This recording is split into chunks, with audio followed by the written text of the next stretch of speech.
Welcome, everyone. Today, we're diving into a fascinating and kind of paradoxical idea known as the law of reversed effort. It's the idea that the harder you try to do something, the more you actually prevent it from happening. Sounds wild, right?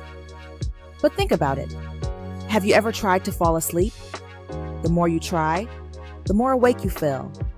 This principle shows up everywhere in philosophy, psychology, sports, creativity, even love.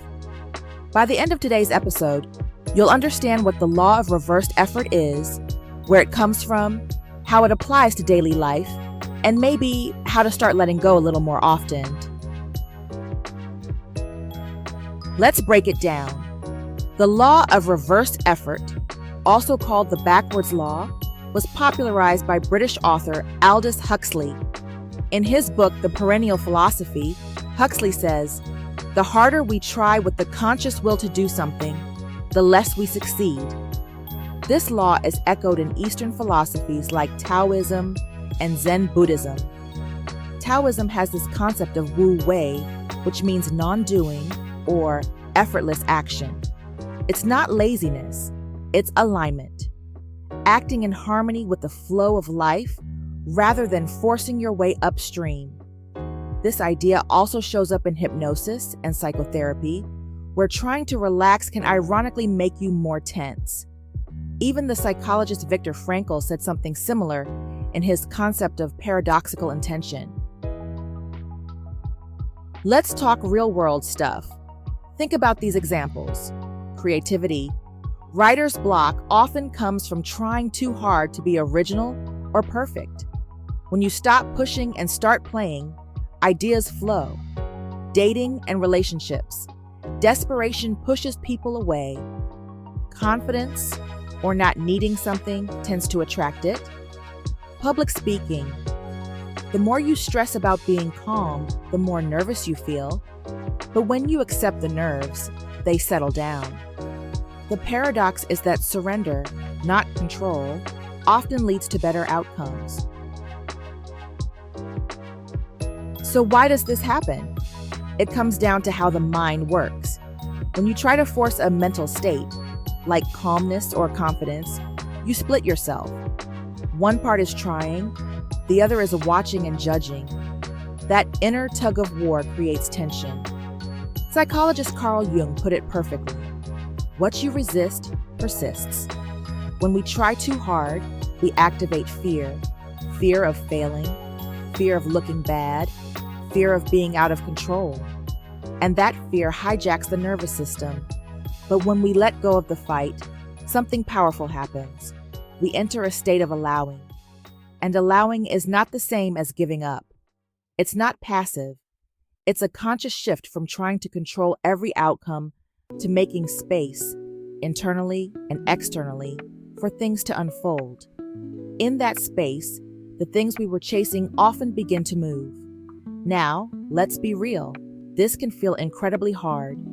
We've been taught all our lives that effort equals worth, that working harder is the only path to success. So to ease off, to release control, that can feel like failure. But it's not failure. It's a wiser kind of action. We are not abandoning intention. We're releasing control while keeping clarity. You still have direction. You still show up. But you're no longer choking the outcome with over-effort. We often put the thing we want on a pedestal. We cling to it. We make it sacred. We obsess. And in doing so, we attach our self-worth, our happiness, and our sense of peace to whether or not we get it. The problem with that? Now, your peace is on hold until you achieve it. Your joy is conditional, and you're not moving toward the goal freely. You're moving toward it with desperation. That energy creates tension and blocks flow. So here's the practice. Take the thing off the pedestal. Let it be something you'd enjoy, not something you need to prove you're enough. When you do that, the pressure dissolves. Your worth stops depending on the outcome. You're free to move toward the goal, not from lack, but from wholeness. Remember the old church saying, "Let go and let God." Zen philosophy embraces this beautifully. One Zen koan says, "Trying to control the mind is like trying to flatten water with an iron." In Zen practice, the goal isn't to reach enlightenment by straining. It's to let go of ego and allow awareness to reveal itself. Meditation isn't about doing nothing. It's about doing without striving. Alan Watts, a philosopher who brought Eastern ideas to the West, said, "To let go of yourself, as if you were a balloon, and let it go into the air, that is the essence of the law of reversed effort. It's playful, light, and powerful." So how do you apply this in your life? Notice when you're forcing something, whether it's a goal, a feeling, or a conversation. Check if effort is turning into strain. Shift from control to curiosity. Instead of, "I must do this perfectly," try, "Let's see what happens." Practice acceptance. Breathe into the discomfort. Stop resisting the moment. Use paradoxical intention. If you're scared of blushing during a speech, try intending to blush more. You'll often find the fear loosens. Let play in. Play is effortless effort. It's how kids learn best, and adults too, honestly. Shift into a state of allowing. This is key. Ask yourself, can I give this space to move on its own? Let go of micromanaging the outcome. Trust that space creates movement. Accept discomfort without judgment. It's going to feel strange, maybe even wrong at first. That's okay. You're undoing years of programming that told you effort is everything. Breathe into that discomfort and remember, surrender is not failure. It's wisdom. Hold intention, not tension. You can still want something. You can still aim, but you're not going to grip it. You're going to invite it. Practice it in small things. Let the tea steep. Let the cat come to you. Let yourself not solve the problem right away. Over time, this approach reshapes your nervous system and your worldview.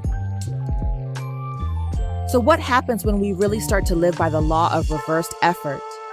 When we stop clinging, when we take the goal off the pedestal, when we stop trying to control every outcome, and instead move from a place of intention, not desperation, we find freedom. Freedom from the constant tension of, am I doing enough?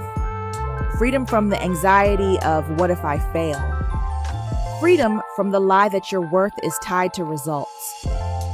You begin to trust life a little more. You begin to trust yourself a little more. And you give things the space to come to you. Not because you stopped caring, but because you stopped resisting. And that's where peace lives. That's where flow lives. That's where joy and creativity and connection happen. Not by force, but by presence. So wherever you are on your journey, just remember, you don't have to push your way forward. You can allow, you can breathe, you can still want deeply, but without clinging tightly. You are not letting go of your dreams. You're just letting go of the tension around them. And in that space, life starts to move with you, not against you. That is the quiet, powerful freedom of the law of reversed effort. If this resonated with you, please give it a like and subscribe for more content like this. It helps me keep creating, and it helped this message reach someone who might really need it today.